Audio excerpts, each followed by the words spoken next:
Hi friends, അധിക പേരുടെ കയ്യിലും കാണുന്ന ഒരു ഡ്രസ്സാണ് പാർട്ടി വെയർ ഡ്രസ്സ്. അപ്പോൾ ഇത് ഒന്നോ രണ്ടോ പ്രാവശ്യം നമ്മൾ യൂസ് ചെയ്യാറുള്ളൂ, പിന്നെ അത് കഴിഞ്ഞ് നമ്മൾ എടുത്തു വെക്കാറാണ് പതിവ്. പക്ഷേ നെറ്റുള്ള പാർട്ടി വെയർ ഡ്രസ്സൊക്കെ ആണെങ്കിൽ കുറച്ച് അധിക കാലം എടുത്തു വെക്കുമ്പോൾ തന്നെ അതിൻ്റെ നെറ്റ് ഇങ്ങനെ പെട്ടെന്ന് കീറാനായിട്ട് തുടങ്ങും. അപ്പോൾ ഇതുപോലുള്ള ഡ്രസ്സ് എടുത്തു വെക്കുന്നതിനെക്കാട്ടും നല്ലത് നമുക്കതൊന്നും കൂടെ റീക്രിയേറ്റ് ചെയ്ത് മറ്റൊരു ഡ്രസ്സാക്കി മാറ്റുന്നതാണ്. അപ്പോൾ ഈ ഡ്രസ്സ് എൻ്റെ മോൾക്ക് വേണ്ടിയിട്ട് ഞാനൊരു ഉടുപ്പാക്കിയിട്ടാണ് റീക്രിയേറ്റ് ചെയ്തെടുക്കുന്നത്. അപ്പോൾ അതെങ്ങനെ ചെയ്യാമെന്ന് നോക്കാം. ഇതിൻ്റെ ഫ്രണ്ട് സൈഡിലും ബാക്ക് സൈഡിലും കുറച്ച് വർക്കുണ്ട്. അപ്പോൾ ഈ വർക്ക് നമുക്കൊന്ന് സ്റ്റിച്ച് തുന്ന വെച്ച് കണ്ട് എടുത്ത് വെക്കുകയാണെങ്കിൽ മറ്റെന്തെങ്കിലും ഡ്രസ്സ് സ്റ്റിച്ച് ചെയ്യുമ്പോൾ അതിലോട്ട് അറ്റാച്ച് ചെയ്ത് കൊടുത്താൽ മതി. അപ്പോൾ നമുക്കത് വീണ്ടും റീയൂസ് ചെയ്യാം.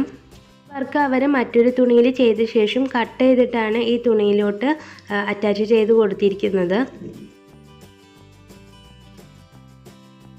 അപ്പോൾ ഞാൻ ഇതിനു വേണ്ടി യൂസ് ചെയ്യുന്നത് 2 ലൈനിങ് ആണ്. ഒന്നാമത്തെ ലൈനിങ് ഈ ഡ്രസ്സുമ്മ ഉള്ള ലൈനിങ് ആണ്. രണ്ടാമത്തെ ലൈനിങ് ഒരു കോട്ടൻ്റെ ലൈനിങ് ആണ്. പിന്നെ ഒരു സിബ് ഇതിന് വേണ്ടിയിട്ട് യൂസ് ചെയ്യുന്നുണ്ട്. അപ്പോൾ നമുക്ക് അരഭാഗത്ത് നിന്ന് കട്ട് ചെയ്ത് മാറ്റാം. അപ്പോൾ അതിൻ്റെ ലൈനിങ്ങും അതേപോലെ തന്നെ മുകളിലുള്ള നെറ്റും ഞാൻ രണ്ടും സെപ്പറേറ്റ് ആക്കി എടുത്തിട്ടുണ്ട്. അപ്പോൾ നമുക്കിനി അളവ് എടുക്കാം. അതിന് വേണ്ടി എടുത്തിരിക്കുന്നത് കോട്ടൻ്റെ ലൈനിങ് ആണ്. ഇതിൻ്റെ മുകളിലായിട്ട് ഒരളവിനുള്ള ഉടുപ്പ് വെച്ച് കൊടുത്തിട്ടുണ്ട്. ഇനി ഇതിൻ്റെ കഴുത്തും കൈയും ഷോൾഡറും എല്ലാം നമുക്ക് ഈ കോട്ടൻ്റെ ലൈനിങ്ങിൽ ഒന്ന് അടയാളപ്പെടുത്തിയെടുക്കാം. അപ്പോൾ അര വരെയുള്ള ഭാഗമാണ് നമ്മൾ ഈ ലൈനിങ്ങിൽ അടയാളപ്പെടുത്തി എടുക്കുന്നത്. അതിനുശേഷം നമുക്കിതൊന്ന് കട്ട് ചെയ്തെടുക്കാം. ഈ കഴുത്തിൻ്റെ അളവ് ജസ്റ്റ് ഒന്ന് മാർക്ക് ചെയ്ത് കൊടുത്തിട്ടേ ഉള്ളൂ, അത് കട്ട് ചെയ്തെടുത്തിട്ടില്ല. അപ്പോൾ അത് ലാസ്റ്റാണ് ചെയ്യാൻ പോകുന്നത്. അപ്പോൾ നമുക്ക് ഇതേ രീതിയിൽ നമ്മുടെ ഫസ്റ്റ് ലൈനിങ്ങും അതുപോലെ തന്നെ നെറ്റും കട്ട് ചെയ്തെടുക്കാം. മുകളിലത്തെ തുണിയും അതേപോലെ തന്നെ 2 ലൈനിങ്ങും കട്ട് ചെയ്തെടുത്തിട്ടുണ്ട്. അപ്പോൾ ഇതിന് കഴുത്തൊന്നും കട്ട് ചെയ്തെടുത്തിട്ടില്ല. അപ്പോൾ നമ്മൾ കട്ട് ചെയ്യാൻ പോണത് രണ്ടാമത്തെ ലൈനിങ് അഥവാ കോട്ടൺ ലൈനിങ്ങിൻ്റെ കഴുത്താണ്. രണ്ടാമത്തെ ലൈനിങ്ങിൻ്റെ കഴുത്ത് മറ്റു 2 തുണികളുമായിട്ട് അറ്റാച്ച് ചെയ്ത ശേഷമാണ് മറ്റ് 2 തുണികളുടെയും കഴുത്തിൻ്റെ ഭാഗം കട്ട് ചെയ്ത് കൊടുക്കുന്നത്. അപ്പോൾ നമുക്ക് ഈ തുണികളൊക്കെ ഒന്ന് സ്റ്റിച്ച് ചെയ്തെടുക്കാം. ആദ്യം ഫസ്റ്റ് ലൈനിങ് ഒന്ന് വെച്ച് കൊടുത്തിട്ടുണ്ട്. അതിൻ്റെ മുകളിലായിട്ട് നെറ്റ് വെച്ച് കൊടുക്കുക. ഇനി ഇതിൻ്റെ മുകളിലായിട്ടാണ് നമ്മൾ രണ്ടാമത്തെ കോട്ടൻ്റെ ലൈനിങ് വെച്ച് കൊടുക്കുന്നത്. ഇനി നമുക്ക് കഴുത്ത് ഒന്ന് റൗണ്ടിൽ സ്റ്റിച്ച് ചെയ്ത് കൊടുക്കാം. അപ്പോൾ നമുക്കിനി ഉടുപ്പിൻ്റെ ബാക്ക് സൈഡ് ഒന്ന് സ്റ്റിച്ച് ചെയ്തെടുക്കാം. അതിനുവേണ്ടി ബാക്ക് കഴുത്ത് സ്റ്റിച്ച് ചെയ്യാൻ ആദ്യം വെക്കേണ്ടത് ഫസ്റ്റ് ലൈനിങ് ആണ്. അതിനുശേഷം നെറ്റ് വെച്ച് കൊടുക്കുക. പിന്നീട് വെക്കേണ്ടത് കോട്ടൻ്റെ രണ്ടാമത്തെ ലൈനിങ് ആണ്. അപ്പോൾ ബാക്ക് കഴുത്തിൽ നമ്മൾ സിബ് വെച്ച് കൊടുക്കുന്നുണ്ട്. അപ്പോൾ അതിന് വേണ്ടിയിട്ട് നമ്മൾ ആ ഭാഗം ഒന്ന് സ്റ്റിച്ച് ചെയ്ത് കൊടുക്കണം. അപ്പോൾ ബാക്ക് കഴുത്ത് ഒന്ന് റൗണ്ടിൽ സ്റ്റിച്ച് ചെയ്തിട്ട് നടുവിലൂടെ താഴോട്ട് ഒരു സ്റ്റിച്ച് കൊടുക്കണം.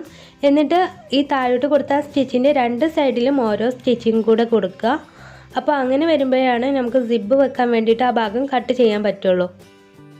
അപ്പോൾ ഫ്രണ്ട് കഴുത്ത് ഇതേപോലെ കഴുത്ത് മാത്രം സ്റ്റിച്ച് ചെയ്യുന്നുള്ളൂ. അപ്പോൾ ഇങ്ങനെ സ്റ്റിച്ച് ചെയ്ത് കഴിഞ്ഞാൽ സെക്കൻഡ് ലൈനിങ് കട്ട് ചെയ്ത് കൊടുത്ത പോലെ തന്നെ നമുക്ക് ബാക്കി 2 ക്ലോത്തും കട്ട് ചെയ്ത് കൊടുക്കാം. അതിനുശേഷം ആ തുമ്പിലൂടെ നമുക്ക് ചെറിയ കട്ടിങ്സ് കൊടുക്കാം. എന്നിട്ട് അങ്ങനെ കട്ടിങ്സ് കൊടുത്ത് മറിക്കുകയാണെങ്കിൽ നമുക്ക് നല്ല പെർഫെക്റ്റ് ഷേപ്പിൽ തന്നെ കഴുത്ത് കിട്ടുന്നതാണ്.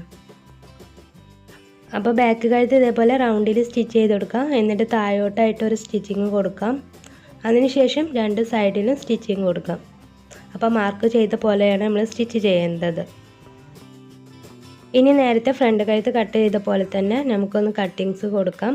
അതിനുശേഷം ആ 3 സ്റ്റിച്ച് നടുവിലുണ്ടായിരുന്ന 3 സ്റ്റിച്ചിലെ നടുവിലെ സ്റ്റിച്ച് കട്ട് ചെയ്ത് കൊടുക്കാം. അപ്പോൾ 2 സെപ്പറേറ്റ് ആയിട്ട് മാറും.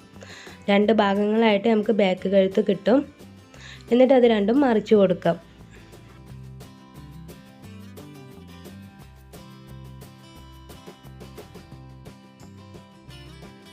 അപ്പോൾ നമുക്ക് ബാക്ക് കഴുത്തിൽ ഇനി സിബ് വെച്ച് കൊടുക്കണം. അതിന് വേണ്ടിയിട്ട് 2 കഴുത്തും ഒരേ രീതിയിൽ വെച്ച് കൊടുക്കുക.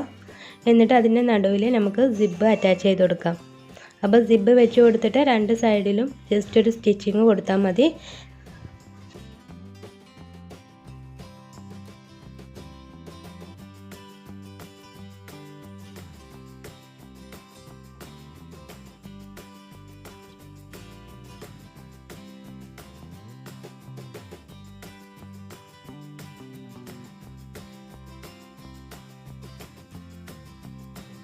അപ്പോൾ ഇതേ രീതിയിലാണ് നമ്മൾ സിപ്പ് വെച്ച് കൊടുക്കേണ്ടത്.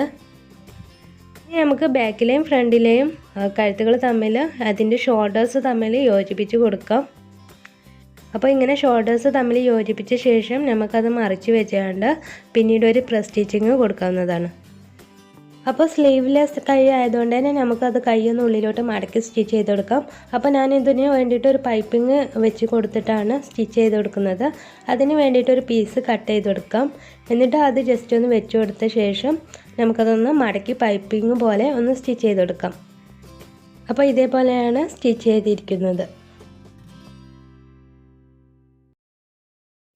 ഇനി ഉടുപ്പിൻ്റെ അടിവശം ജസ്റ്റ് ഒന്ന് നീളം എടുക്കാം. അതിനുശേഷം വീതിയും ഒന്ന് മാർക്ക് ചെയ്തെടുക്കാം. അതിനുശേഷം അത് നമ്മുടെ ലൈനിങ്ങിലും നെറ്റിലും ഒക്കെ വെച്ചിട്ടൊന്ന് അടയാളപ്പെടുത്തി ആ ഭാഗങ്ങളൊന്ന് കട്ട് ചെയ്തെടുക്കാം. അപ്പം ലൈനിങ്ങും സെക്കൻഡ് ലൈനിങ്ങും നെറ്റും കട്ട് ചെയ്തെടുത്തിട്ടുണ്ട്. ഇനി ബാക്കിയുള്ള ലൈനിങ് എടുക്കാം. അതിൽ നമ്മൾ ഞെറിയിടാനുള്ള തുണികൾ കട്ട് ചെയ്തെടുക്കുകയാണ് ചെയ്യുന്നത്. എന്നിട്ട് ഇറക്കം നമ്മൾ 3 സെൻറ്റിമീറ്റർ ജസ്റ്റ് അടയാളപ്പെടുത്തുക. അങ്ങനെ 8 പീസ് കട്ട് ചെയ്തെടുക്കാം. അപ്പോൾ ഇതേപോലെ മാർക്ക് ചെയ്ത ശേഷം നമുക്ക് എത്ര നീളം കിട്ടുന്നോ അതിനനുസരിച്ച് കട്ട് ചെയ്തെടുക്കാം. അപ്പോൾ ഇതേപോലെ ഞെറിയിടാനുള്ള തുണിയാണ് നമ്മൾ കട്ട് ചെയ്തെടുത്തത്. അത് ഇതേപോലെ ഞെറിയിട്ട് കൊടുക്കണം. അപ്പോൾ നമുക്ക് എത്രമാത്രം ഞെറിയിടണോ അതിനനുസരിച്ച് നീളം എടുക്കണം നമ്മുടെ തുണിയിൽ. അപ്പോൾ താഴോട്ടുള്ള ഇറക്കം 3 സെൻറ്റിമീറ്ററാണ് എടുത്തത്. അങ്ങനെ 8 പീസാണ് ഞാൻ കട്ട് ചെയ്തെടുത്തത്. ഇനി ഇത് മെഷീനിൽ വെച്ചിട്ട് നമ്മൾ ഞെറിയിടാണ് ചെയ്യേണ്ടത്. അങ്ങനെ ഈ 8 പീസ് നമുക്ക് ഞെറിയിട്ടെടുക്കാം. അതിനുവേണ്ടി മെഷീൻ്റെ സ്റ്റിച്ച് ഇതേപോലെ 6-ലിട്ട് കൊടുക്കുക. അങ്ങനെയാണെങ്കിൽ വലിയ സ്റ്റിച്ചിൽ നമുക്ക് സ്റ്റിച്ച് ചെയ്യാനായിട്ട് പറ്റും. അതിനുശേഷം ആ തുണിയുടെ സൈഡിലൂടെ ഒരു സ്റ്റിച്ചിങ് നീളത്തിൽ കൊടുക്കുക. അപ്പോൾ ഇങ്ങനെ സ്റ്റിച്ച് ചെയ്ത് കഴിഞ്ഞാൽ അതിൻ്റെ അറ്റം മെഷീനിൽ തന്നെ ഉറപ്പിച്ച് നിർത്തുക. ജസ്റ്റ് ഒന്ന് അതിൻ്റെ ആ ഫൂട്ടൊന്ന് താത്തി കൊടുത്താൽ മതി. അതിൻ്റെ ശേഷം മറ്റേ സൈഡിൽ നിന്ന് നമുക്ക് അതിൻ്റെ നൂല് ഇങ്ങനെ വലിച്ച് കൊടുക്കാം. അപ്പോൾ ഇങ്ങനെ വലിച്ച് കൊടുക്കുമ്പോൾ നമുക്ക് അത് ഫുള്ളായിട്ട് ഞെറിയിട്ടെടുക്കാനായിട്ട് സാധിക്കും. അപ്പോൾ വളരെ സിമ്പിളായിട്ടുള്ളൊരു മെത്തേഡാണിത്. അപ്പോൾ ഫൂട്ടിൻ്റെ അടിയിൽ നമ്മളത് വെച്ച് കൊടുത്തുകൊണ്ട് തന്നെ നമുക്കിത് വലിച്ച് പിടിച്ചിട്ട് ഇങ്ങനെ പെട്ടെന്ന് ഞെറിയിട്ട് കൊടുക്കാനായിട്ട് സാധിക്കും. ഇനി നമ്മൾ ഫസ്റ്റ് കട്ട് ചെയ്ത് വെച്ച നെറ്റിൻ്റെ മുകളിലോട്ടായിട്ട് ഈ ഞെറികളൊക്കെ ഒന്ന് സ്റ്റിച്ച് ചെയ്ത് കൊടുക്കുകയാണ് ചെയ്യുന്നത്. അതിന് വേണ്ടി ഈ നെറ്റിൻ്റെ മുകളിൽ നമ്മൾ 2 സെൻറ്റിമീറ്റർ ഇറക്കത്തിൽ എല്ലാം മാർക്ക് ചെയ്ത് കൊടുക്കുക. അങ്ങനെ 8 മാർക്ക് കൊടുക്കുക. നമ്മൾ 8 ഞെറികളാണ് ഉണ്ടാക്കി വെച്ചിരിക്കുന്നത്. അപ്പോൾ 2 സെൻറ്റിമീറ്റർ ഇറക്കത്തിൽ ഇങ്ങനെ മാർക്ക് ചെയ്ത് കൊടുക്കുക. എന്നിട്ട് ഈ മാർക്ക് ചെയ്തതിന് നേരെയാണ് നമ്മൾ ഓരോ ഞെറിയും വെച്ച് കൊടുക്കുന്നത്. അപ്പോൾ ഇങ്ങനെ 2 സൈഡിലും അതേപോലെ സെൻറ്ററിലും ഞാൻ മാർക്കിങ് കൊടുത്തിട്ടുണ്ട്. നമുക്ക് ഈസി ആയിട്ട് ചെയ്യാനാണ് ഇങ്ങനെ മാർക്കിങ് കൊടുത്തിട്ടുള്ളത്. ഇനി നമുക്ക് ഈ ഞെറി ഇതിൻ്റെ മുകളിൽ ഇങ്ങനെ വെച്ചൊന്ന് നോക്കാം. എന്നിട്ട് ഞെറിയൊക്കെ കറക്റ്റായിട്ട് ഓരോന്നും ഇങ്ങനെ വെച്ച് കൊടുക്കാം. അതിനുശേഷം ഇതിൻ്റെ മുകളിലൂടെ നമുക്ക് സ്റ്റിച്ചിങ് കൊടുക്കാം. അപ്പോൾ ഇതേപോലെയാണ് നമ്മൾ ഇത് വെച്ച് കൊടുത്ത് സ്റ്റിച്ച് ചെയ്യുന്നത്. അപ്പോൾ സ്റ്റിച്ചിങ് കഴിഞ്ഞാൽ ഇതേപോലെയാണ് കാണുക. ഇങ്ങനെ അടുത്തടുത്തായിട്ടാണ് നമ്മൾ നുറിവിട്ട് കൊടുക്കുന്നത് 2 സെൻറ്റിമീറ്റർ അകലത്തിൽ. അപ്പോൾ കംപ്ലീറ്റ് ആയിട്ട് നമുക്ക് ഇതേപോലെ വെച്ച് കൊടുക്കാം. ഉടുപ്പിൻ്റെ മുകളിലത്തെ ലെയറാണ് നമ്മളിങ്ങനെ ഞെറിയൊക്കെ ഇട്ട് കൊടുത്തിട്ട് തട്ടായിട്ടുള്ള ഒരു ഉടുപ്പാക്കി എടുക്കുന്നത്. അപ്പോൾ അത് കഴിഞ്ഞ ശേഷം നമുക്ക് ഇനി ഉടുപ്പിൻ്റെ സെക്കൻഡ് ലെയറും ലാസ്റ്റ് ലെയറും 2 ലൈനിങ്ങും ഒന്ന് സ്റ്റിച്ച് ചെയ്ത് യോജിപ്പിച്ചെടുക്കാം. അപ്പോൾ ഇനി നമുക്ക് 2 ലൈനിങ്ങും എടുക്കാം. ഇത് 2 ലൈനിങ്ങും എന്തെങ്കിലും കട്ടിങ്സ് ഒക്കെ ഉണ്ടെങ്കിൽ അതൊന്ന് യോജിപ്പിച്ചെടുക്കാം. അപ്പോൾ ഇറക്കം എടുത്തിരിക്കുന്നത് കുട്ടികളുടെ ഉടുപ്പിൻ്റെ ഇറക്കമാണ്. നീളം നമുക്ക് എത്ര വേണമെങ്കിലും എടുക്കാം. കാരണം നമ്മൾ ഞൊറിവിട്ടാണ് ഇത് സ്റ്റിച്ച് ചെയ്യുന്നത്. ഞൊറിവിടുന്നത് നേരത്തെ നമ്മൾ ഞൊറിവിട്ട പോലെ തന്നെ ഒരു സ്റ്റിച്ചിങ് കൊടുത്തിട്ട് ജസ്റ്റ് ആ നൂലിങ്ങനെ വലിച്ചു കൊടുക്കുകയാണ്. അപ്പോൾ ഇങ്ങനെ 2 ലൈനിങ്ങും ഇതേ രീതിയിൽ തന്നെ വലിച്ചു കൊടുത്ത് ഞൊറിവിട്ടെടുക്കണം. അപ്പോൾ ഇങ്ങനെ ഞൊറിവിട്ട് കഴിഞ്ഞാൽ 2 ലൈനിങ്ങും തമ്മിൽ ഒന്ന് അര കൂട്ടിയിട്ട് ഒന്ന് സ്റ്റിച്ച് ചെയ്ത് കൊടുക്കുക. അതിനുശേഷം നമ്മൾ ഫസ്റ്റ് ലെയറിൻ്റെ മുകളിൽ ഈ 2 ലൈനിങ്ങും ഒന്ന് വെച്ച് കൊടുത്തിട്ട് അരഭാഗത്തൂടെ ഒരു സ്റ്റിച്ചിങ് കൊടുക്കുകയാണ് ചെയ്യുന്നത്.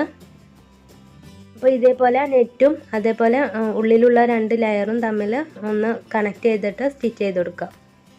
അപ്പോൾ അങ്ങനെ നമ്മൾ സ്റ്റിച്ച് ചെയ്തെടുത്തിട്ടുണ്ട്. ഇപ്പോൾ നമ്മുടെ ഉടുപ്പിൻ്റെ താഴ്വശത്ത് നമ്മൾ ലൈനിങ് ഒക്കെ വെച്ച് കംപ്ലീറ്റ് ആക്കിയിട്ടുണ്ട്. ഇനി ചെയ്യാൻ പോണത് നമ്മൾ ഉടുപ്പിൻ്റെ മുകൾ വശം എടുക്കുക. എന്നിട്ട് നമുക്ക് എത്ര വീതിയാണോ വേണ്ടത് അതിനനുസരിച്ച് ഒന്ന് മാർക്ക് ചെയ്ത് കൊടുക്കുക. എന്നിട്ട് ഇതിൻ്റെ ഉള്ളിലായിട്ട് നമുക്ക് ഉടുപ്പിൻ്റെ കയറൊന്ന് വെച്ച് കൊടുക്കണം. അപ്പോൾ ഉടുപ്പിൻ്റെ കയറ് നമ്മൾ നോർമൽ രീതിയിൽ ചെയ്യുന്ന പോലെ തന്നെ ഒരു നെറ്റും അതേപോലെ ഉള്ളിലൊരു ലൈനിങ്ങും വെച്ചിട്ട് ഞാനൊന്ന് കയറ് സ്റ്റിച്ച് ചെയ്തെടുത്തിട്ടുണ്ട്. അപ്പോൾ ഒരു കയറ് ഇതേപോലെ ഉള്ളിലിങ്ങനെ വെച്ച് കൊടുത്തിട്ട് സ്റ്റിച്ച് ചെയ്തെടുക്കാം. അപ്പോൾ നമ്മൾ ഒരു സൈഡ് മാത്രമേ സ്റ്റിച്ച് ചെയ്യുന്നുള്ളൂ. അത് കഴിഞ്ഞാൽ നമുക്ക് ഇനി ഉടുപ്പിൻ്റെ അടിവശവും അതേപോലെ മുകൾ വശവും തമ്മിൽ അരഭാഗം യോജിപ്പിച്ചെടുക്കണം. അതിന് വേണ്ടിയിട്ട് ഒരറ്റം മുതൽ മറ്റൊരറ്റം വരെ നമ്മൾ സ്റ്റിച്ച് ചെയ്തെടുക്കുക. അരവശമാണ് നമ്മൾ സ്റ്റിച്ച് ചെയ്തെടുക്കുന്നത്. അപ്പോൾ ഇങ്ങനെ സ്റ്റിച്ച് ചെയ്ത ഭാഗത്ത് നമ്മൾ ഇനി ഒരു നെറി കൂടെ കൊടുക്കാനുണ്ട്. അത് 8ാമത്തെ നെറിയാണ്. അത് ഈ സ്റ്റിച്ച് ചെയ്ത ഭാഗത്ത് കാണാത്ത രീതിയിൽ, ആ സ്റ്റിച്ചിങ് കാണാത്ത രീതിയിൽ അതിൻ്റെ മുകളിലൂടെ ഈ നെറി വെച്ചിട്ട് സ്റ്റിച്ച് ചെയ്ത് കൊടുക്കാം. അപ്പോൾ ഇതേ രീതിയിൽ നമ്മൾ സ്റ്റിച്ച് ചെയ്തെടുക്കുക. അത് കഴിഞ്ഞാൽ നമുക്ക് ഉടുപ്പിൻ്റെ വീതി എത്രയാണോ വേണ്ടത് അതിനനുസരിച്ച് ഒന്ന് മാർക്ക് ചെയ്തിട്ട് ഈ 2ാമത്തെ കയർ അതിൻ്റെ ഉള്ളിലാക്കിയിട്ട് ഒന്ന് അടി വരെ സ്റ്റിച്ച് ചെയ്ത് കൊടുക്കണം. അപ്പോൾ നമ്മളിപ്പോൾ ഉടുപ്പ് കംപ്ലീറ്റ് ആയിട്ട് സ്റ്റിച്ച് ചെയ്ത് കഴിഞ്ഞിട്ടുണ്ട്. അപ്പോൾ എല്ലാ കാര്യങ്ങളും പറഞ്ഞു വന്നപ്പോൾ കുറച്ച് വീഡിയോ ലോങ് ആയിപ്പോയി. അപ്പോൾ കുറച്ച് സ്റ്റോണൊക്കെ വെച്ചിട്ട് ഞാൻ ഈ ഉടുപ്പ് ഡിസൈൻ ചെയ്തിട്ടുണ്ട്. അതിൻ്റെ വീഡിയോ മുന്നേ ഇട്ടിരുന്നു. അപ്പോൾ ഇതാണ് ഫൈനൽ ലുക്ക്. നമ്മൾ എടുത്തു വെക്കുന്ന ഒരു ഡ്രസ്സിൽ നിന്ന് നല്ല അടിപൊളിയായിട്ട് ഒരു ഉടുപ്പ് തന്നെ നമുക്ക് സ്റ്റിച്ച് ചെയ്യാം. അപ്പോൾ എല്ലാവരും ഒന്ന് ട്രൈ ചെയ്ത് നോക്കൂ. നിങ്ങൾ ഇഷ്ടപ്പെടുകയാണെങ്കിൽ ഒന്ന് ലൈക്ക് ചെയ്യുക, താഴെ ഒന്ന് കമൻറ്റ് ചെയ്യുക. പിന്നെ എനിക്ക് സബ്സ്ക്രൈബ് ചെയ്തിട്ട് ഒരു ചെറിയ സപ്പോർട്ടും കൂടി തരിക. അപ്പോൾ താങ്ക്